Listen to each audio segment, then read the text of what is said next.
जी sir. आज सोपासनी क्षेत्र के मरुगढ़ रिसोर्ट के आसपास जो मरुगढ़ रिसोर्ट के मालिक हरि सिंह राठौड़, जो पूर्व में नगर निगम जोधपुर का आयुक्त रहा है, और उसका एक पुत्र है जो छत्तीसगढ़ में IAS कैडर का अधिकारी है, और उसकी बेटी राजस्थान में RS कैडर की अधिकारी है। इन सब पदों का वो दुरुपयोग करके जो अपनी मरुगढ़ रिसोर्ट बनी हुई है, उसकी 14 बीघों की रजिस्ट्री है, वो भी कृषि भूमि की, और वो 21 बीघों में बना के बैठा है, जो भी अनैतिक है और अवैध है। और उसके बाद आज हद तब हो गई जब हमारी ये मोहन सिंह जी की ज़मीन, जिन्होंने JDA UIT द्वारा खरीदी थी, और उसका इनके पास पट्टा है।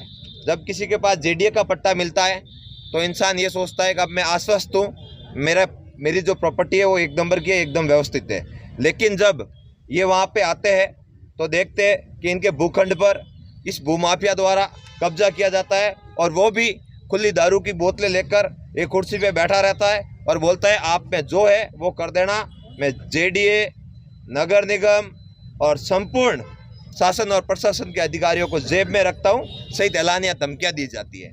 लेकिन उस दौरान जब हमने पता किया तो सोपासनी सहित आसपास के जितने लोग हैं, जिसमें सबसे ताज्जुब की बात यह है कि राज्य स्काउट गाइड की जो ज़मीन है उस पर भी इसका कब्जा दर्शाया जा रहा है, और अन्य जो भी हमारे NRI भाई है उनके प्लॉटों पे भी इसका कब्जा है। इससे 1 किलोमीटर के क्षेत्र में आसपास के लोग सभी दुखी है।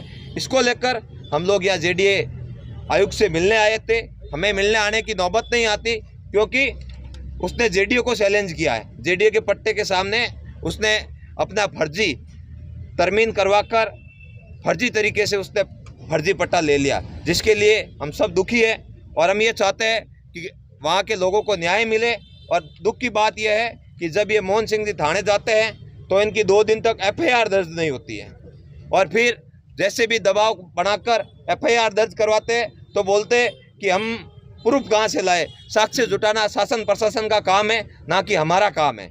और इसी तरह इसका आतंक रहा तो आने वाले समय में जोधपुर में जो रियल इस्टेट का मार्केट फैल रहा है उसमें ऐसे भूमाफियाओं द्वारा कृत्य किए जाएंगे तो कहीं ना कहीं पूरे बाजार पे असर पड़ेगा। हम ये चाहते हैं कि पूरे के पूरे जिन लोगों के भूखंडों पर इसने कब्जा किया है उन सबको न्याय मिले, और मोहन सिंह जी के भूखंड पे जो ये कब्जा करने का प्रयास कर रहा है उसको तुरंत प्रभाव से रोका जाए।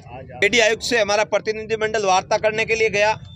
उस दौरान JDA आयुक्त साहब ने बताया कि जब तक इसका निस्तारण नहीं हो जाता और सही से इसका मूल्यांकन नहीं हो जाता तब तक दोनों पक्षों को इस पे निर्माण कार्य के लिए पाबंद किया जाता है, और हम इनके आदेशों की पालना करेंगे, और हमें आस है कि हमें न्याय मिलेगा। आपका नाम?